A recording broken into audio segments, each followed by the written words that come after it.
Praise the Lord, hallelujah. Zion வேதாகம ஆய்விற்கு அன்போடு கூட இயேசு கிறிஸ்துவின் நாமத்தில் உங்களை வரவேற்கிறேன். இந்த தினத்திலும் 2 நாளாகமம் அதிகாரங்கள் 33 முதல் 36 அதிகாரங்களில் வசனங்களை தியானிக்க சர்வ தேவன் நமக்கு கிருபை பாராட்டுவாராக. 33வது அதிகாரத்திலே மனாசே யூதாவின் ராஜாவாக செயல்படுகிற காரியத்தை குறித்து நாம் பார்க்கிறோம். மனாசே ராஜாவாகிற போது 12 வயதாக இருந்தது. 55 ஆண்டுகள் எருசலேமிலே அரசாண்டார். கர்த்தர் இஸ்ரவேல் புத்திரருக்கு முன்பதாக துரத்தின ஜாதிகளுடைய அருவருப்பின்படியே அவன் கர்த்தரின் பார்வைக்கு பொல்லாங்கானதை செய்தான் என்று எழுதப்பட்டிருக்கிறது. அவன் தன் தகப்பனாய் எசேக்கியா தகர்த்துப்பட்ட மேடைகளை திரும்பவும் கட்டி பாகால்களுக்கு பலிபீடங்களை எடுப்பித்து விக்கிர தோப்புகளை உண்டாக்கி வானத்தின் சேனையை எல்லாம் பணிந்து கொண்டு அவளை சேவித்தான் என்று எழுதப்பட்டிருக்கிறதை குறித்து நாம் பார்க்கிறோம். இங்கே இப்படி அங்கே செய்து கொண்டிருக்கிற கர்த்தருடைய கோபாக்கினை அங்கே கடந்து வருகிறதையும் நான் பார்க்க முடியும். அவன் இன்னும் குமாரின் பள்ளத்தாக்கில் தன் குமாரரை தீமதிக்க பண்ணி நாலு நிமித்தமும் பார்த்து பிள்ளி சுனியங்களை அனுசரித்து அஞ்சனம் பார்க்கிறவர்களையும் குறி சொல்கிறவர்களையும் வைத்து கர்த்தருக்கு கோபம் உண்டாக பார்வைக்கு மிகுதியும் பொல்லாப்பானதை செய்தான். இங்கே கர்த்தர் இஸ்ரவேல் புத்திரருக்கு முன்பதாக அடுத்த ஜாதிகளை பார்க்கிறோம். யூதாவிலும் எருசலேம் குடியிலும் பொல்லாப்புக்கு செய்யத்தக்கதாய் மனாசே அவர்கள் வழிதப்பி போக பண்ணினான். கர்த்தர் மனாசையோடும் அவன் ஜனத்தோடும் பேசின பொழுதும் கவனிக்காதே போனார்கள். அசரியாவின் ராஜாவிய சேனாதிபதிகளை அவர்களை வர பண்ணினார். அவர்கள் மனாசையை முச்சடிகளில் பிடித்து 2 வெண்கல சங்கிலிகளால் அவனை கட்டி பாபிலோனுக்கு கொண்டு போனார்கள். அப்படி அவன் நெருக்கப்படுகையிலே தேவனாய் கர்த்தரை நோக்கி கெஞ்சி தன் பிதாக்களின் தேவனுக்கு முன்பதாக தன்னை தாழ்த்தினான் என்று எழுதப்பட்டிருக்கிறது. தன்னை தாழ்த்துகிறவனுக்கு ஆண்டவர் கிருபையை தருகிறார். தாழ்மை மிக அவசியம்.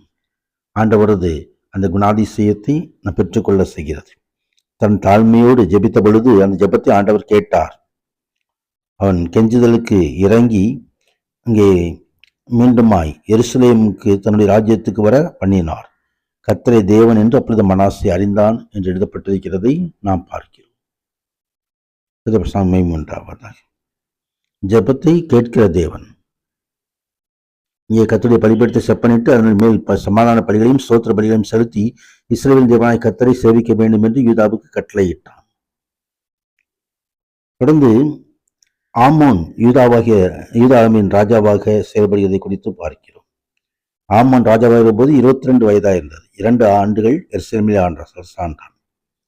அவன் தன் தகப்பனை மனாசை செய்தது போல கர்த்தரின் பார்வைக்கு பொல்லாப்பானதை செய்து தன் தகப்பனாகிய மனாசை பண்ணுவித்த விக்கிரங்களை எல்லாம் ஆமான் பலியிட்டு அவளை சேவித்தான் என்று எழுதப்பட்டிருக்கிறது. ஆமான் கர்த்தருக்கு முன்பாக தன்னை தாழ்த்தாமல் மேன்மேலும் அக்கிரமம் செய்து வந்தான். அப்பொழுது தேசத்து ஜனங்கள் எல்லோரும் இதோ அவனுக்கு விரோதமாய் கட்டுப்பாடு பண்ணி அவருடைய ஊழியக்காரர் அவன் அரண்மனையிலே அவனை கொன்று போட்டார். தொடர்ந்து 34வது அதிகாரத்தில் யோசியா ராஜாவாக 8 வயதாக இருக்கும்போது 31 வருஷங்கள் எருசலேம் அரசாண்டார். கர்த்தருடைய பார்வைக்கு செம்மையானதை செய்து தகப்பனாய் தாவீதின் வழியில் நடந்து வலதுபுறம் இடதுபுறம் விலகாமல் நடந்து வந்தான் என்று எழுதப்பட்டிருக்கிறதை நாம் பார்க்கிறோம். அவனுக்கு முன்பாக பாவல் பலிபீடங்கள் எல்லாம் இடித்தார்கள். அவர்களின் சிலைகளை வெட்டி விக்கிரக தோப்புகளை வாப்புகள் எல்லாம் வெட்டி விக்கிரகங்களை உடைத்து நொறுக்கி அவர்களை பலியிட்டவர்களுடைய குடலை தூக்கி விழுந்தார்கள். இங்கே மனாசே இந்த யோசியாவின் சீர்திருத்தங்கள் தேவனுடைய ஆலயத்தையும் பழுது பார்க்கும்படியாக செய்தது. நியாயப்பிரமாண புஸ்தகம் கண்டெடுக்கப்பட்டது. கர்த்தருடைய நியாயப்பிரமாண புஸ்தகத்தை ஆசாரியனை இலக்கியா கண்டெடுத்தான். அங்கே அந்த புஸ்தகத்தை ராஜாவிடத்தில் கொண்டு போய் கொடுத்த பொழுது அங்கே அந்த ராஜா நியாயப்பிரமாண புஸ்தகத்தின் வார்த்தைகளை கேட்ட பொழுது தன் வஸ்திரத்தை கிழித்து கொண்டு இலக்கியாவும் சாப்பானின் குமாரனாகிய அஹீமாவுக்கும் மிகாவின் குமாரனாகிய அப்தோனுக்கும் சம்பிரதாய காப்பானுக்கும் ராஜாவின் ஊழியக்காரன் அகாயசும் கட்டளையிட்டு சொன்னது, கண்டெடுக்கப்பட்ட இந்த புஸ்தகத்தினுடைய வார்த்தைகள் நிமித்தம் நீங்கள் போய் எனக்காகவும் இஸ்ரவேல் யூதாவில் மீதியானவர்களுக்காகவும் கர்த்தரிடத்தில் விசாரியுங்கள். இந்த புத்தகத்தில் எழுதியிருக்கிற எல்லாவற்றின்படியையும் செய்யும்படிக்கு கர்த்தருடைய வார்த்தையை நம்முடைய பிதாக்கள் கை கொள்ளாதே போனபடியினால் நம்முடைய மேல் கர்த்தருடைய உக்கிரமம் கொண்டிருக்கிறது சொல்லி ஒரு மனம் திரும்புதல் அங்கே உண்டாகிறதை குறித்து பார்க்கிறோம். 35 அதிகாரத்திலே யோசியா பஸ்காவை ஆசரிக்கிற காரியத்தை குறித்து பார்க்கிறோம். பஸ்கா ஆட்டுக்குட்டியை அடித்து உங்களை பரிசுத்தம் பண்ணி மோசையை கொண்டு கர்த்தர் உங்களுக்கு சொன்னபடி உங்கள் சௌர செய்யும்படி அவர்களை ஆயத்தப்படுத்துங்கள் என்று சொல்லி உங்களை ஆயத்தப்படுத்தி பஸ்கா ஆசரிக்கிறதான காரியத்தை நாம் பார்க்கிறோம். தொடர்ந்து யோசியாவின் மரணத்தை குறித்தும் அங்கு எழுதப்பட்டிருக்கிறது. 36வது அதிகாரத்திலே யோபாகாஸ் யூதாவின் ராஜாவாகவும் யோயாக்கீன் யூதாவின் ராஜாவாகவும் யோயாக்கீன் இருவரும் யூதாவின் ராஜாவும் சிதேக்கியா யூதாவின் ராஜாவாகவும் செயல்படுகிற காரியங்களை குறித்து எழுதப்பட்டிருக்கிறது. தொடர்ந்து இந்த ராஜாக்கள் செய்த பாவத்தின் நிமித்தமாக எருசலேம் வீழ்ச்சி அடைகிறது. அவர் மேல் கல்தேயரின் ராஜாவை வரப்பண்ணினார்.